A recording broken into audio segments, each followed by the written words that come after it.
So good afternoon, everyone. My name's Caroline Logan. I am the Programme Director for BuildForce, reporting to you from a very dreary Dorset day. But to bring some sunshine into our lives, or for at least an hour anyway, we have two of our very own candidates. It is always a delight to have our candidates on the other side as an employer. So today we have two of our very own talking about the role of a QS, and from two very, very different perspectives.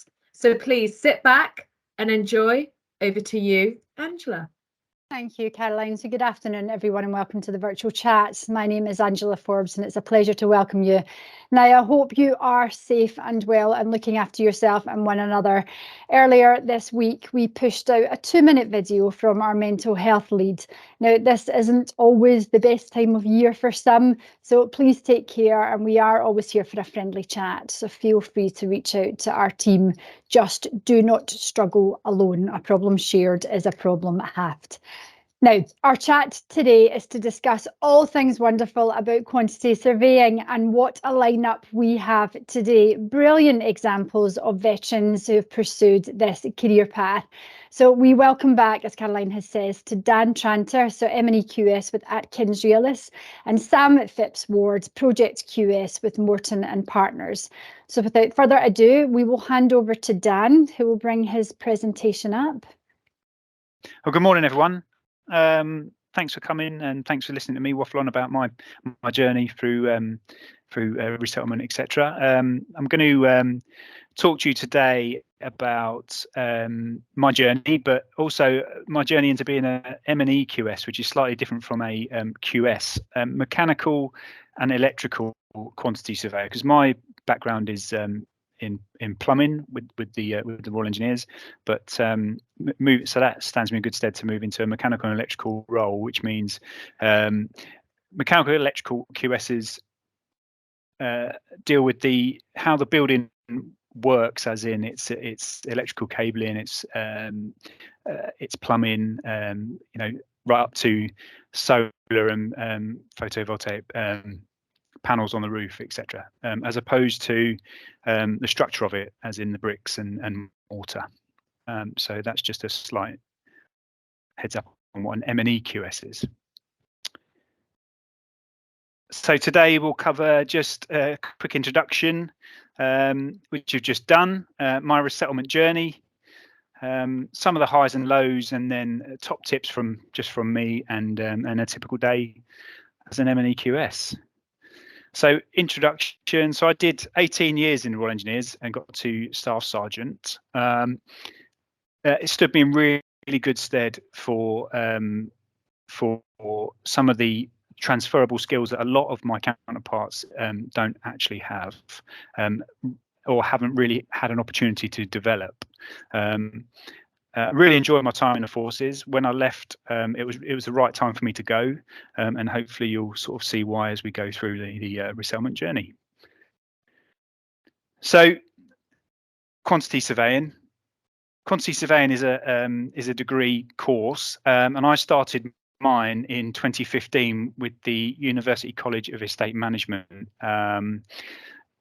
You might have seen some of the BuildForce modules from UCM, just basically on what a QS is, what a project manager is, etc., and what a site manager is. All those sorts of modules are well worth looking into as to sort of start your search for what you might want to do when you leave. And the QS, I can definitely recommend the QS module.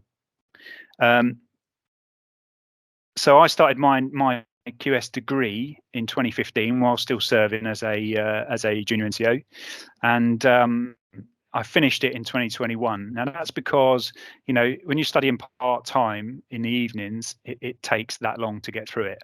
But that I didn't have a degree or really any A levels before I started a degree, so I had to do a foundation degree course, and that was in building surveying practice. And then after 3 years of that course, passing that foundation degree, you then move on to the full BSc degree, and you'd get to choose which discipline you want to go for. One, building surveyor, quantity surveyor, or even into management. And I chose quantity surveyor. towards the end of the degree, this was the degree was just a complan really, to sort of, because I didn't want to go and do a clerk of works course that was offered by the engineers, because at the end of it you still need to do a course to turn that into a full degree and be employed in Civvy Street. So I kind of did it off my own back using my enhanced learning credits, etc. But as I got older and went up through sort of senior NCO to staff sergeant, I picked up a knee injury that was irreparable, and I'm still waiting for a knee replacement when the knee finally gives out and they put a sticking plaster over it. But it meant that I was not deployable, and as some of you might know, the tone was that if you're not deployable, you'll be medically discharged. So that happened to me this year. When I found out I was being medically discharged and put into resettlement, a friend of mine mentioned that BuildForce were a really good place to go if you're looking for civilian employment, and I got in touch with them. Whilst doing that, I was looking at pension stuff and getting real deep into it, because it wasn't certain if I was going to get my pension or not, because of the way that the McLeod stuff is coming about. But I started to do the career transition workshop anyway, and started interviewing with employers that I'd reached out to myself, but also BuildForce were absolutely fantastic, and putting my my CV into places, and it ended up that the businesses that BuildForce has on their books were contacting me and pulling my CV out, as QSs are really quite sought after in industry at the moment. There's just not enough of us, especially M&E QSs. So interviewed with what was Faithful and Gould, a company down in, well, they're all over the UK, but the office I was interviewing with was in Southampton. Started interviewing sort of November time, but still really didn't know what my end date was. So once I decided to, right, Faithful and Gould is the company for me, I phoned them up and let them know my availability, and had a second interview, and they offered me the role in December 22.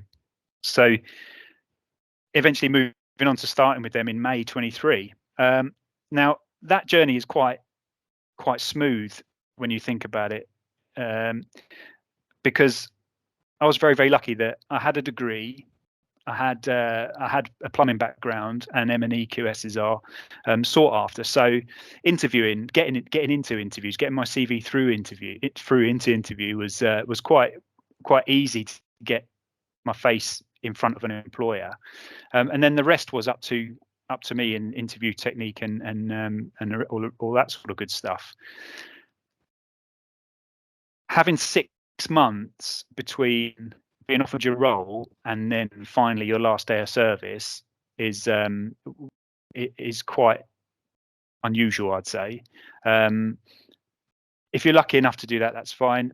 But really, I wouldn't have had an issue if I'd kept going through January, February, March 2023, because I wasn't available anyway, and you can't be employed in a civilian company until you're in that last 4-week termination leave. So use the time to look for an employer you want to work for is the message there.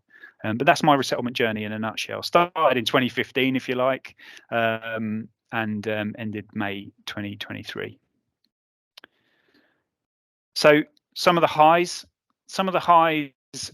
for leaving, not so much the resettlement journey, but after leaving and during the sort of interview process, the company now the company Faithful and Gould has rebranded to AtkinsRealis, and the recognition of the experience that I had in managing people as a staff sergeant, and some of the other courses that I've done, site safety courses, and been away to do construction exercises in Kenya and all those sorts of bits and pieces, was recognised by the employer, and they recognise those transferable skills of being able to talk to people, and that will come across in interview.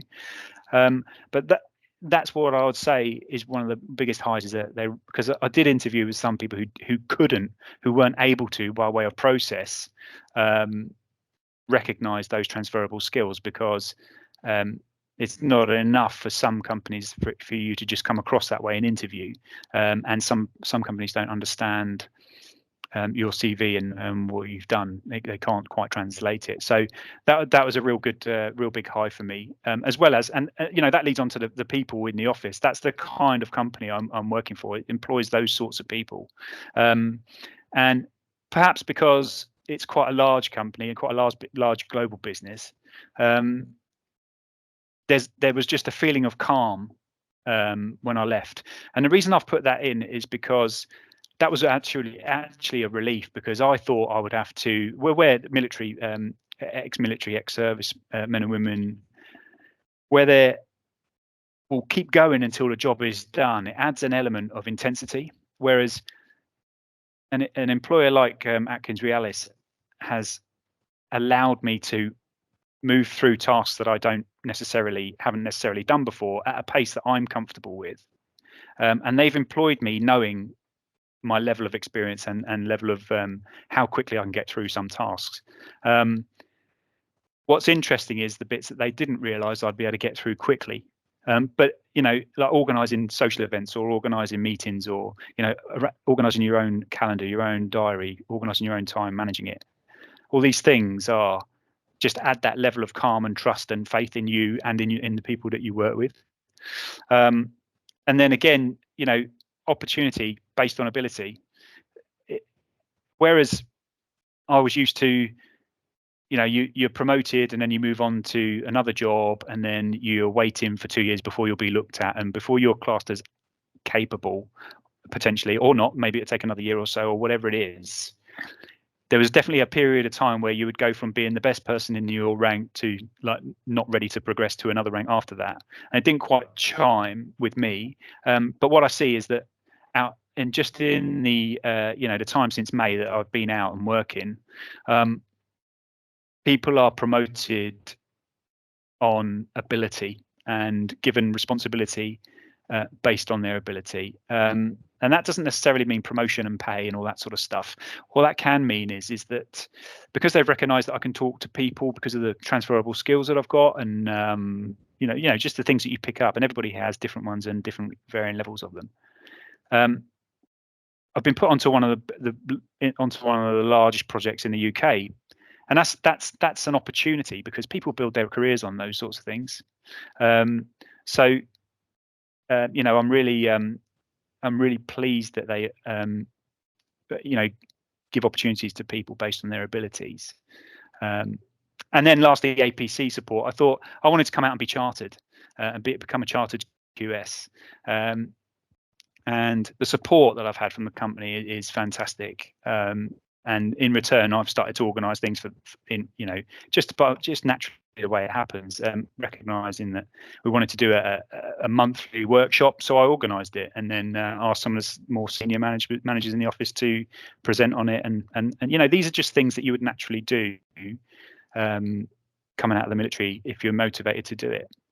So those are some of the highs. I'm going to move on to some of the lows, which are not really that big. I've had quite a good transition, if I'm perfectly honest. I'm really enjoying the job. One of the lows was the wait till termination leave, because I couldn't. I just wanted to start and get into it, because I'd done the QS degree. I wanted to use it. Whereas that transition, whereas I had 6 months to wait until I started, that wait was kind of a low in a way, but not catastrophic by any means. And at the time when I moved into Faithful and Gould, there wasn't an opportunity to do work placements. But that's something that, because we've now come under one brand as AtkinsRealis, that's something that they're now offering a 4-week work placement, so you can come and have a look at a company and see what it's all about, and see where you might want to fit. That's still that can be organised at an office level. So Southampton might do it slightly differently to another office, but the template is basically the same: a 4-week work placement. And I'd say someone asked me recently, do I miss the military? Do I miss anything? And the only thing I said to them was, well, I kind of miss there being a 25-metre pool, 6 lanes, and 2 people in the pool at lunchtime. That's the only thing I kind of miss, is the availability of some of the facilities like the pool and having the lane to myself. That's kind of never going to happen again. So yeah, they're some of the lows. Right, top tips. I'd say, that some of the highs and things that I've managed to find with AtkinsRealis is an employer who values you and your experience, because that will set you on a good path when you leave. Interviewing with other companies, some of them clearly couldn't, see the experience and how it would map across to a QS job, but AtkinsRealis certainly did. So I would say that if you can, and if it's there, an employer who values your experiences and what you have done, as well as what that means that you can do, is vital. Another one is know your value. That's a tricky one, because knowing your value is difficult. You may think you are worth a certain salary bracket per year. You may think you're not worth a certain salary bracket per year. What I mean by know your value is know where your skill set is, but also where you need development, because that will allow you to sort of pitch yourself at the right salary bracket and allow you to be realistic about it, and understand that some roles that you will apply for, there is a maximum bracket that you can go to in that role. So if you're interviewing at that level, then you can only get so far before you need to sort of start looking at things that you might need to develop, like courses, etc. The way that you sort of tend to pull that together is to go to the Insight Days and talk to people. I went to Insight Day down in Bristol. It was brilliant. Talked to people. I went to with AtkinsRealis. I went to an Insight Day with CBRE actually in London, and it allowed me to, and CBRE, that was before I passed my degree, so they weren't interested until I'd passed. AtkinsRealis is slightly different. They can take on graduates, people who are at senior level, but also people who aren't qualified yet. So really go to Insight Days and get that information so you really can know your value. Understanding your pension is key. If you know what pension you're going to get, if you're at the end of your time or medically discharged like myself, then it allows you to perhaps take a role at a salary level that you think you're undervaluing yourself, but the pension might make it up, just while you develop into the salary bracket that you think you can go into. And one of the biggest top tips I had, was actually from my father-in-law, who left the Navy. He did nearly 30 years in the Navy. He said, be yourself. Don't try to be what you think employers want you to be. Be you, because that's who they're looking for. They're not looking for, we're military service leavers are unique in lots of ways. So just be yourself. Don't think that don't be averse to change, because it's clear that everyone changes when they leave, and changes aren't necessarily a bad thing. I can't shift the 8 a.m. start. That's not a bad thing, because most of my colleagues like to start 8 a.m. as well. So a lot of things don't need to change, but some approaches, maybe some things that you pick up will definitely change. But continue to be yourself and be true to yourself and who you are. So just a typical day really for an M&E QS. So with AtkinsRealis, I decide when I'm going to work from home and when I'm not going to work from home. We're kind of expected, or the party line is that 2 to 3 days in the office per week. But they understand that sometimes you need to be at home to do a piece of work that you really need to focus on without being distracted or drawn away by other colleagues just wanting a quick chat about this, quick chat about that. So the first thing I'd need to do per week is to decide when I'm going to work from home or not. And there's the 8 a.m. start. It's just something I can't shift. It feels strange to work at 9. It feels mid-morning.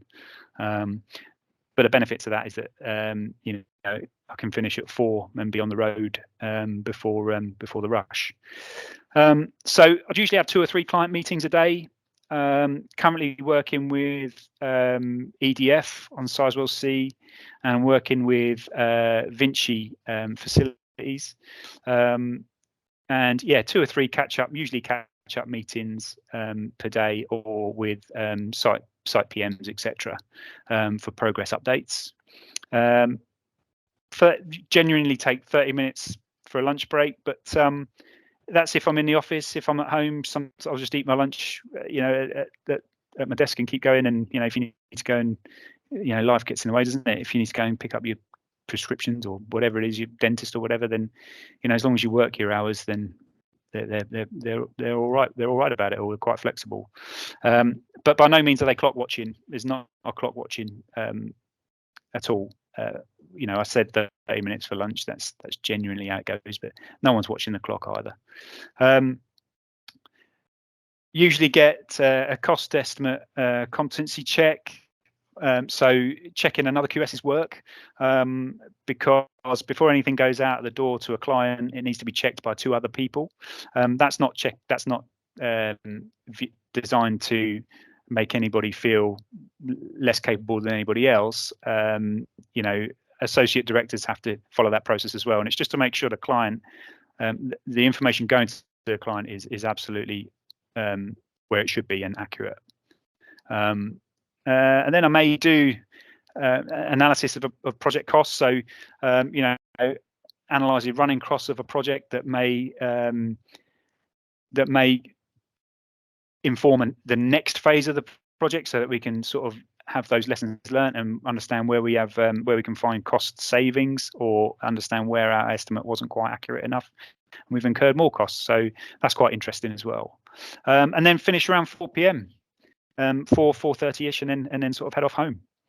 And that's it. In the evening, I do some APC stuff with the RICS towards chartered. That's keeping a diary and log in CPD events and stuff like that. So, but that's all in my own time, and it's not overly taxing. So yeah, that's a typical day of an M&E QS. That's the last slide, I think. So that's it from me. So my name's Sam Phipps-Ward. I work as a project quantity surveyor for a company called Moreton and Partners. I left the army back in 2021. I was a captain. I did 5 and a bit years, so relatively short stint compared to Dan. And yeah, I'll give you a bit of a run through of kind of my journey and top tips as well. So I started in my army career in 2016. Went to did my time at Sandhurst.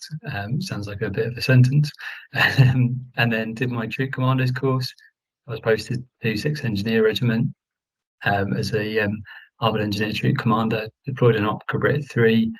Did a bit of bat sub infrastructure development, so the Belize training area. Didn't actually get to deploy out there, which is a bit of a shame. But I'm sure I'll try and go to Belize another time as a civilian holiday, which might be a bit nicer. And then I joined 1 RSME as a troop commander, where I did my final year, and that was my resettlement year pretty much. Whilst I was doing my resettlement, I was studying a master's in quantity surveying. I already had a bachelor's in geography, so generic degree in colouring, some might say. So I chose to do quantity surveying because I knew that quantity surveying was the career I wanted to pursue. And the course is really, I'll go into it in a bit of detail in a second, but the course is really accessible. It was the same university that Dan spoke about, and it was very flexible. So I left in 2021, joined Turner in Townsend, which some of you might have heard of. it's a very big quantity surveying project management consultancy type firm that work with a number of different clients, not just in the UK but around the world. So I worked with Network Rail when I first left the army, which is a great place to cut my teeth with in industry. Did about 6 months with them. Then I moved on to Heathrow Airport, which again was a really good client to work with. Heathrow was so many different projects, a real diverse range of projects that were very interesting to work on.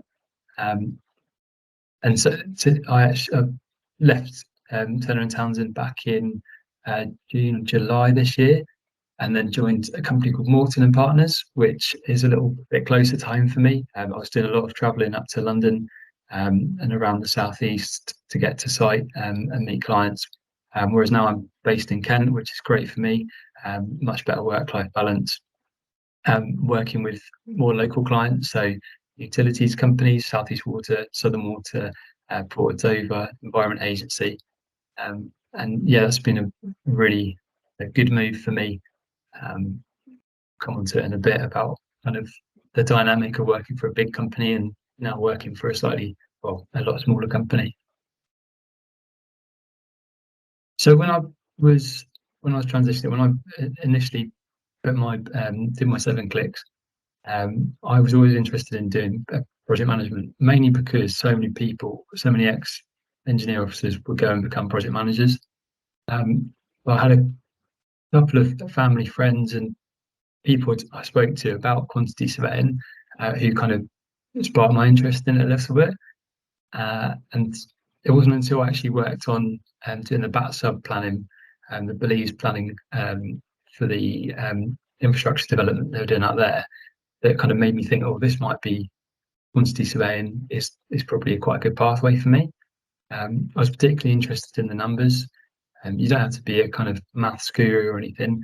You could probably, with basic GCSE maths, be a good, well-rounded quantity surveyor.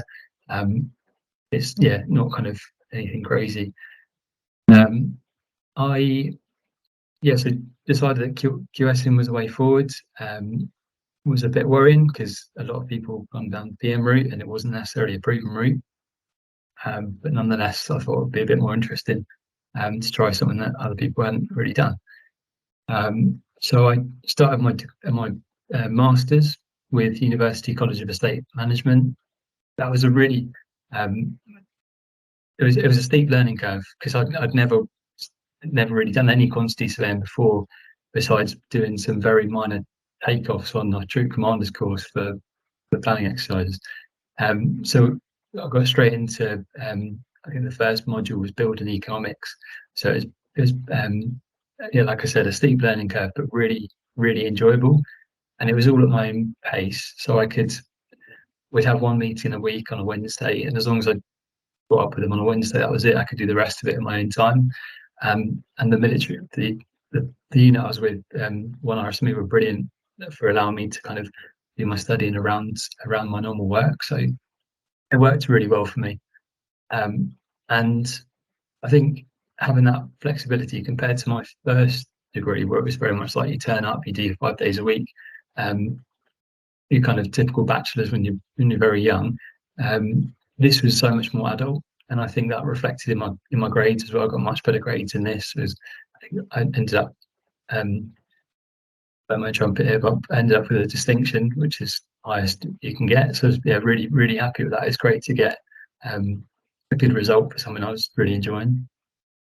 And then getting into my job at Turner & Townsend was a bit of a hurdle, because like Dan said a minute ago, there's so many employers out there that don't necessarily understand the experience you've got, and trying to translate that experience from, you're saying I was the captain of the Royal Engineers sounds great, but what does it actually mean in terms of being a competent quantity surveyor? And it was really hard to translate that. So I spoke with lots of potential employers, lots of people about it, and I at the beginning had to really manage my expectations on kind of salary expectations and so on and so forth. But then I got as a member of through the University College of Estate Management, there was an alumni member who was worked at Turner & Townsend, and he basically got me interviews, got me in, and they've really understood the value that I could bring, and it was much better because I didn't have to take a massive pay cut as I initially feared. So it was that was really good. Put my mind at rest a lot, and they gave me that safe space to kind of cut my teeth into quantity spend. They gave me a mentor who was brilliant, and yeah, I couldn't have asked for a better place really to join leaving the army. So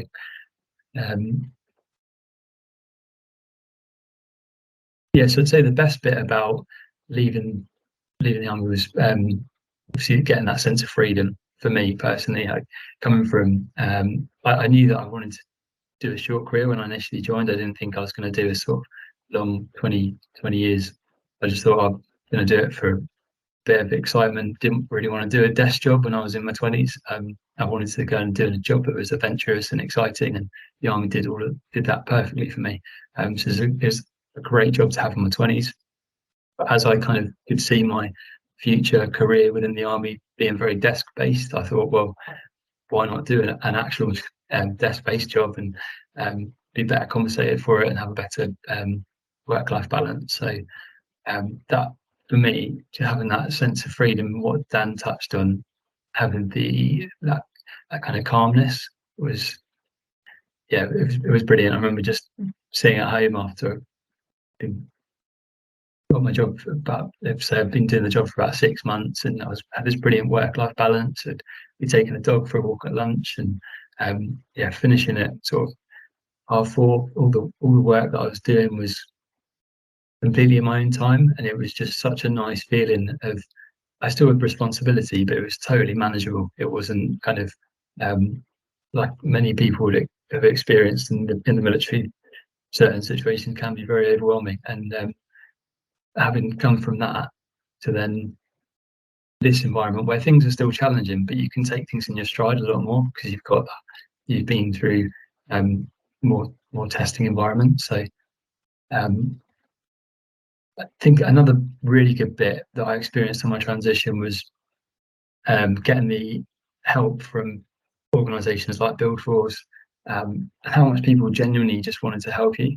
There was no kind of strings attached or anything. It was people where I had a couple of people that mentored me who were QSs, and they would give up long periods of time to talk to me on the phone and answer all of my random questions that I'd have. And it was very humbling to see that people really wanted to help us. So I'd say the worst bit was what I touched on before, was that QSing isn't a proven route. So a lot of people would go into project management type roles, and I didn't really know anyone that had done it.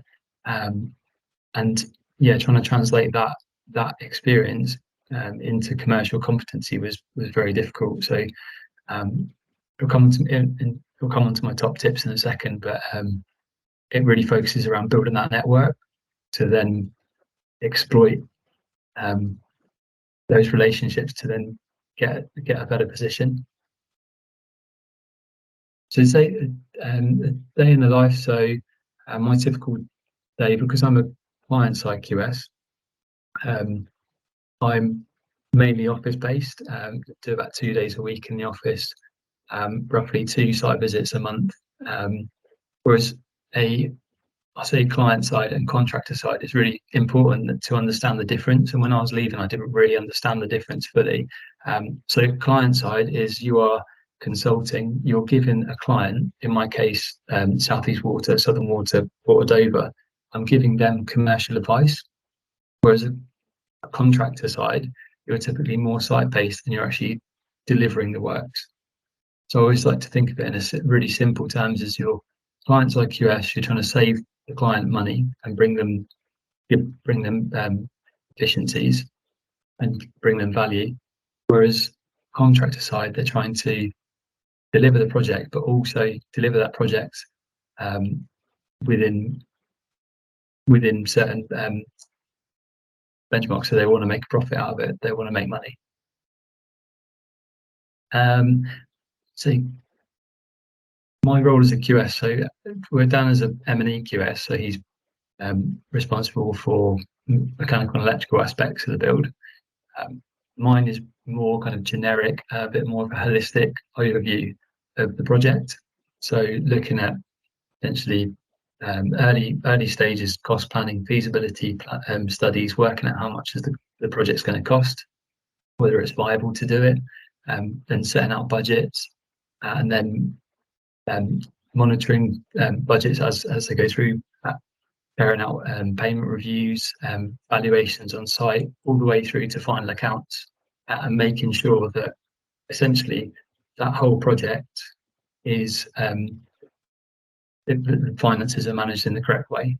So you're kind of like an accountant for construction projects, but not really.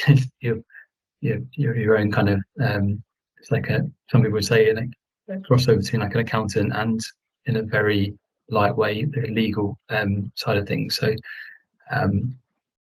yeah, it's kind of its own little niche, and that's the great thing I've found about quantity spend. There's so many different roles within the profession. So yeah, you can have M&E projects, you could be contractor, and then within that you can work on so many different projects. And then yeah, your clients like QS is typically like Turner & Townsend, your Moreton and Partners, Gleeds, Gardner and Theobald, and they would be typically chartered as well. So the Royal Institute of Chartered Surveyors, some of you might have heard of that. It's an aspiration of most clients like QS's to become a chartered, so member of the Royal Institute of Chartered Surveyors. That's a really good organisation for kind of helping QS's develop. And then contractor side QS's, so it would be like Kier, Balfour Beatty, Clancy Dockwra, all the big firms that actually deliver the work and that are doing the work for the clients on site. So typically I'd be working across, and because I work for quite a small firm, there's only 20 of us, which is great in many respects. I'll be doing a greater variety of different pieces. So rather than just working on one aspect like cost planning, I'll be doing feasibility studies, cost planning, contract admin, reporting, contract documentation preparation, tender preps and assessment, and final accounts, measurements, and risk and change management.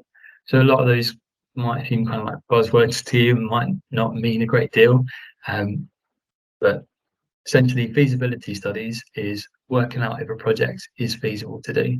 If you're going to go and build a house, is it going to be profitable for the developer that's going to go and do that? Cost planning is exactly what it says in tin, so estimating how much it's going to cost to do a project, and then basically planning how much the company or the organisation you're working for needs to allocate a budget for that project. And that changes as the project develops, as you get more design detail as you go through. Contract admin, so when change and variations occur, the quantity surveyor, the project quantity surveyor, is responsible for actioning those changes in accordance with the contract. So there's mechanisms such as compensation events, which are really good handrails for managing that change and ensuring that it's correctly communicated to all the different parties. And then, so reporting commercial performance, so basically reporting to your senior management like you would at an O group, and say this project is above ahead of target or below target, and report it against the figures that we set out at the beginning of the project as baseline. Then we'd also do so contract documentation preparation, so putting together contracts, which can be a little bit dry, but super important. They underpin the whole project. If there's ever an issue, you refer back to the contracts and you stick exactly with that.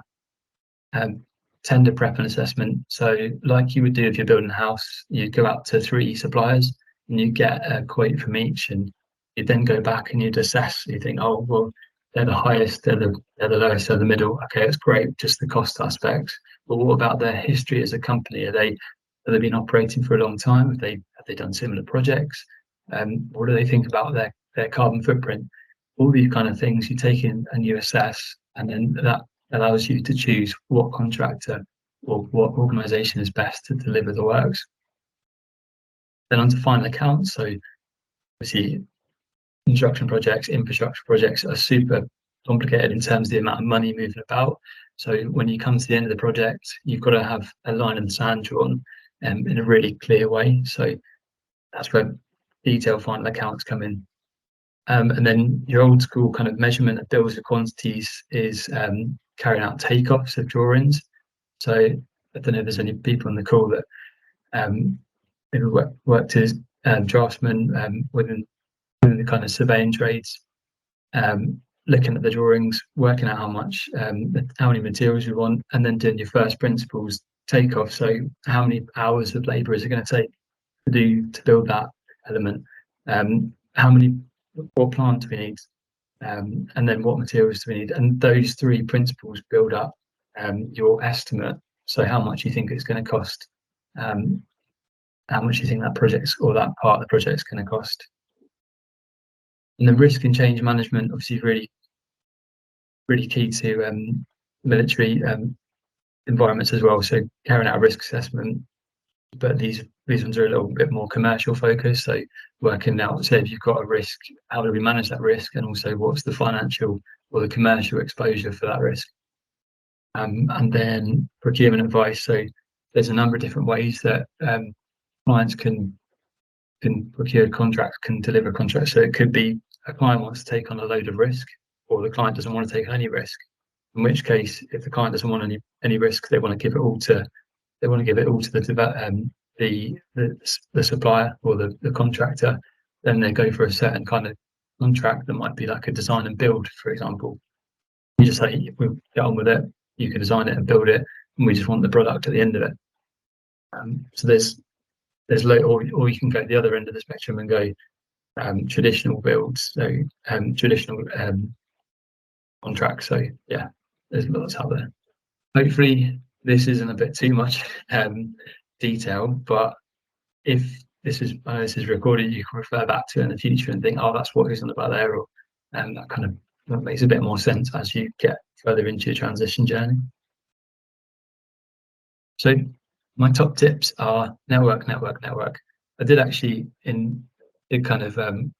plagiarize this from a BuildForce presentation I saw 2 years ago, and I thought, it can't be that important. It is the most important thing. Building your network, you'll find probably for the rest of your civilian career, underpins everything you can do. You do. You could be the best QS, the best project manager since sliced bread. You could have all the quals, everything. But if you can't communicate that skill set to a potential employer or to a potential client, then you're really going to struggle. So you've got to build up that relationship, that network with people. Start early. So from the day you start, I'd say you should be thinking about your exit strategy. You're not going to be in forever. So you really need to think about what you want to do. And from a lot of guys, a lot of my peer group who left would call me up in their last 2 months and go, oh, I need some advice. I need to try and find a job in the next 2 months. So I've had my 10 months of resettlement where I haven't done anything because my CO's made me work the whole time. That's completely the wrong way to go about it. You need to focus on yourself, because I guarantee as soon as you're out the door, sounds a bit brutal, but your position will be filled and the organisation will carry on functioning as it did before. It won't suddenly change. A lot of people thought, oh, because I'm the ops officer and I'm leaving, suddenly the regiment's going to fall apart. This is not the case. So you need to focus on yourself, because in a year's time they would have forgotten about you, but you'll be in a potentially worse position because you haven't focused on your exit strategy. So you've got to be selfish, which is counterintuitive, I know, to what everyone has been taught how to operate, with a selfless commitment throughout your career. Unfortunately, you have to go against that. Big companies like Turner & Townsend, AtkinsRealis can provide a great soft landing into Civvy Street. So a lot of them gold accredited, gold, silver and bronze have accredited the Armed Forces Covenant.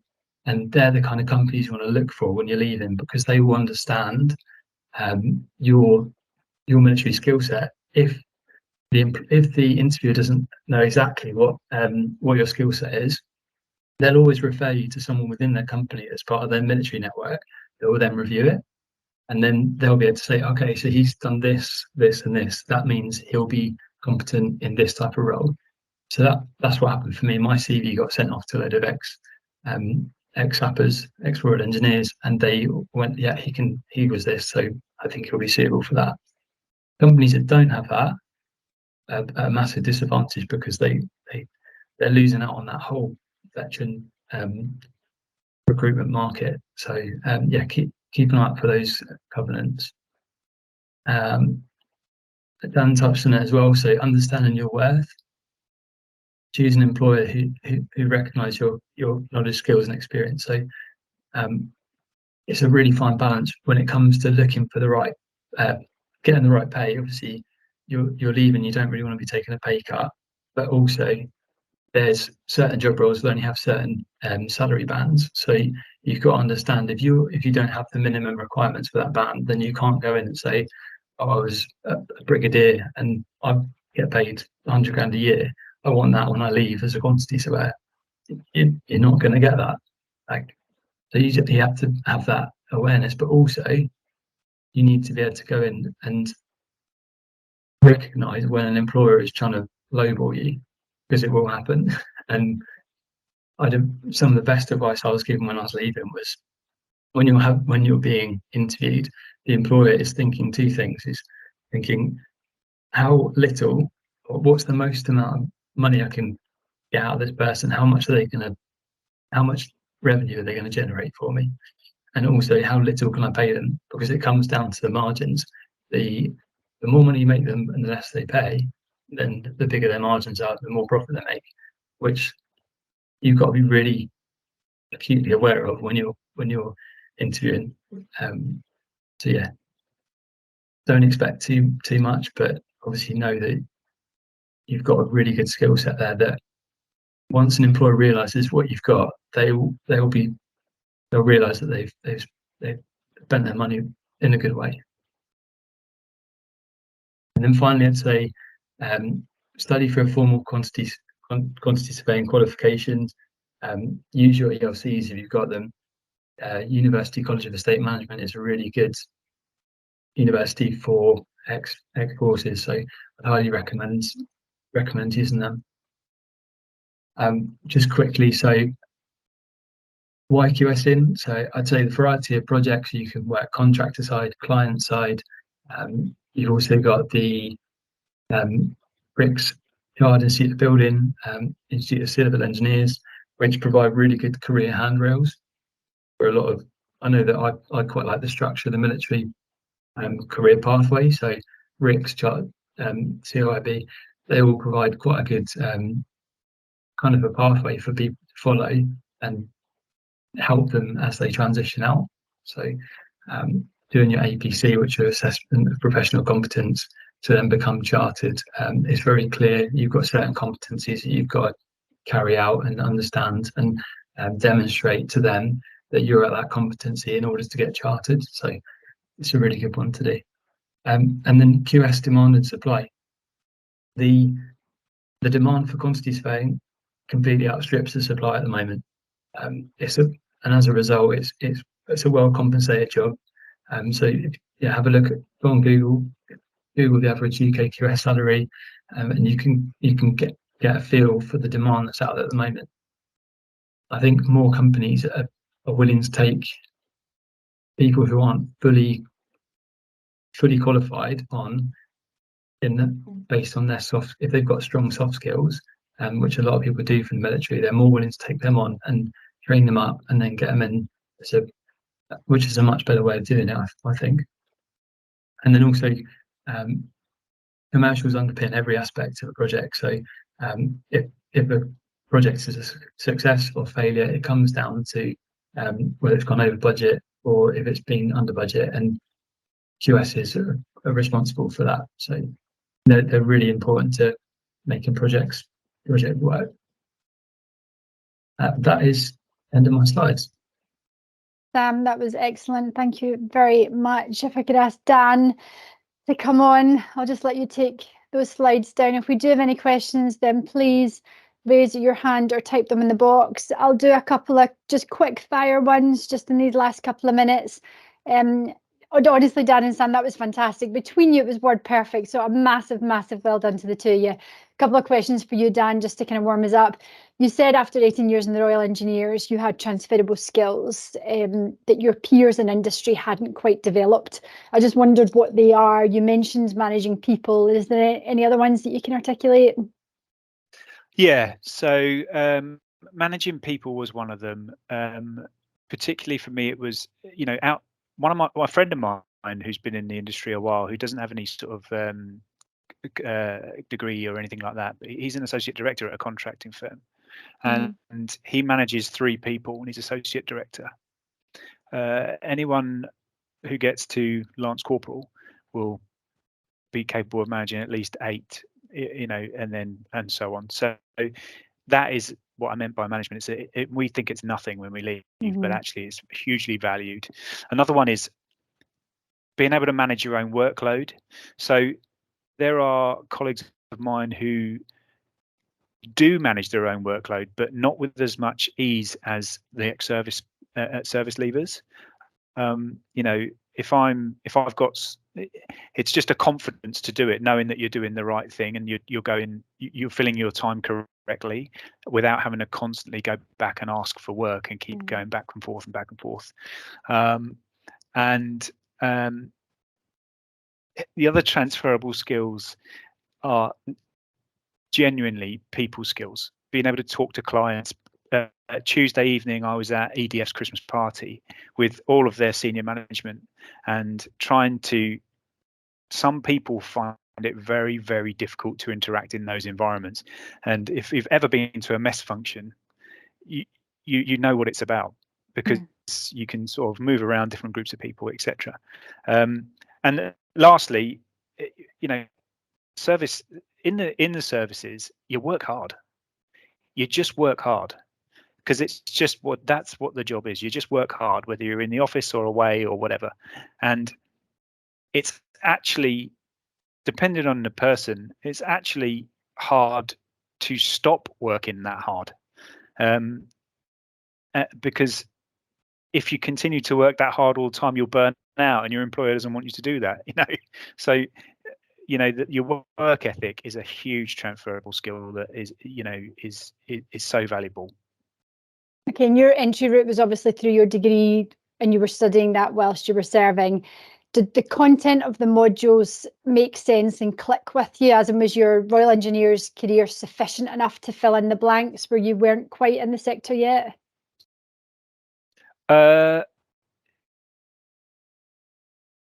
Yes, in a way, but I mean, the degree modules developed me beyond a place where my day-to-day military work could. It made me assess things differently, view things differently, consider things differently.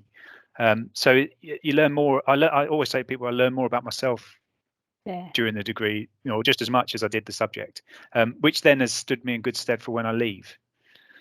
Because I'm thinking at that level. And to you and Sam, obviously both your degrees were your entry route. Was having the degree essential when you were going through that interview process? Was it the degree that opened the door for you? Is it a prerequisite, do you think, for the role? It probably was, in hindsight. Yeah, but I don't think it's, if you were to go maybe contractor side, it's probably not so much of an issue, because I did actually, when I was leaving, manage to do a bit of work experience with a local contracting groundworks company, and they were fine. They were just as long as you could do the numbers and you could understand that they had to make a profit. Then that's the main thing. Okay, and you both mentioned UCE. For me, it was that. Yeah. No, that's all right. So for me, it was definitely open the door, because when I was assessing where I wanted to go, obviously I had the QS degree, but my qualifications were very technical in quantity surveying, but my experience was very operational, as in project management. Mhm.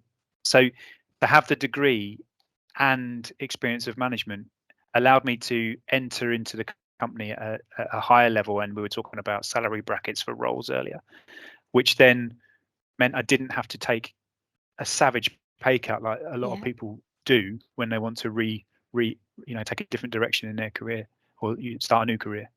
So yeah, it was the degree that got me in the door.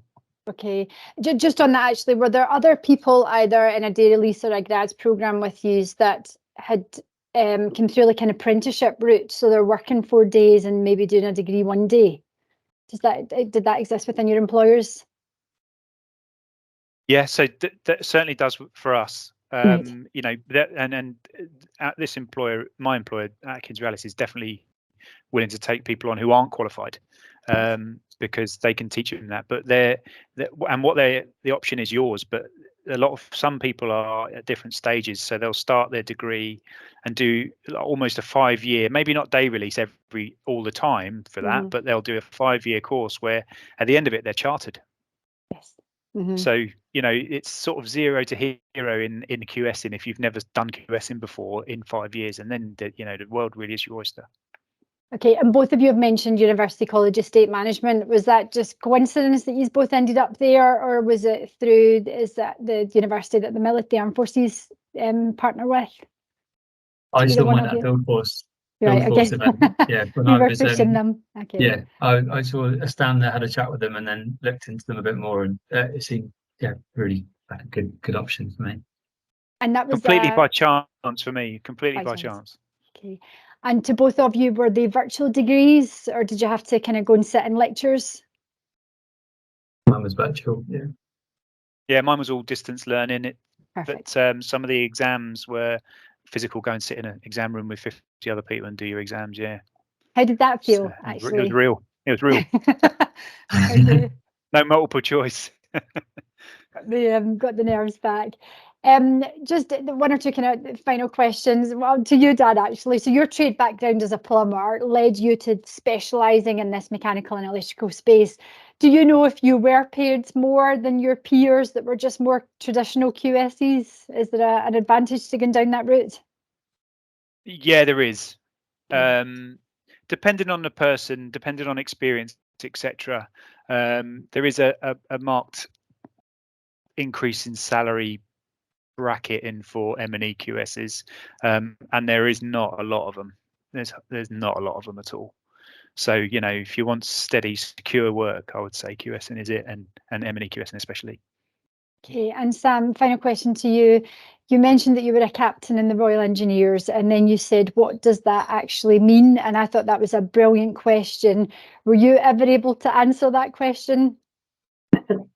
In my career, neither now or in my career. Okay. I would say, yeah, I don't think people really care. Like, it sounds, I don't want to sound negative on it, but when you get out, the majority of people don't know what that means or what it translates into something for them. And what my point is that you could be a major leading, or you could be a lance corporal, even sapper, and you can still, as soon as you're out, you're afforded the same opportunities to achieve, you know, those higher jobs if you want to do it. The creme de la creme jobs aren't reserved for officers, because that doesn't exist outside of the army and the military. So yeah, if you've got ambition and you're non-commissioned, I think, yeah, it's a no-brainer.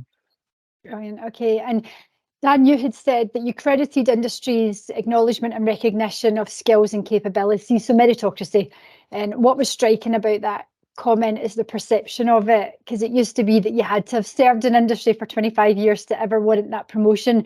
But you're saying that sector is now recognising those military skills, what your worth is, and you're being recompensed and recognised for it. And I thought that was a brilliant comment and observation on your part to make. One last question. During your resettlement, you said research employers. So how could you tell the good ones from the bad ones, or the ones that would suit you or the ones that wouldn't? What advice would you give on that? Well, for me, it's one is springing to mind where you sort of say, where do you see me entering? What's my entry level? And when it's a real, when it's a real low ball figure, or it's a real a real low responsibility level, I think one employer said, yeah, well, you'll be assisting the site supervisor, so you'll go and open the gates each day and be there for everyone else, and then you'll lock up at night and see what jobs there are to do during the day. You kind of know that, well, actually, do you know what, that would be, if there's progression there, then well, okay, let's consider it, because I might progress quite quickly. But actually, I don't want to enter at that level. I want to do something a bit more interesting, a bit more exciting, a bit more engaging.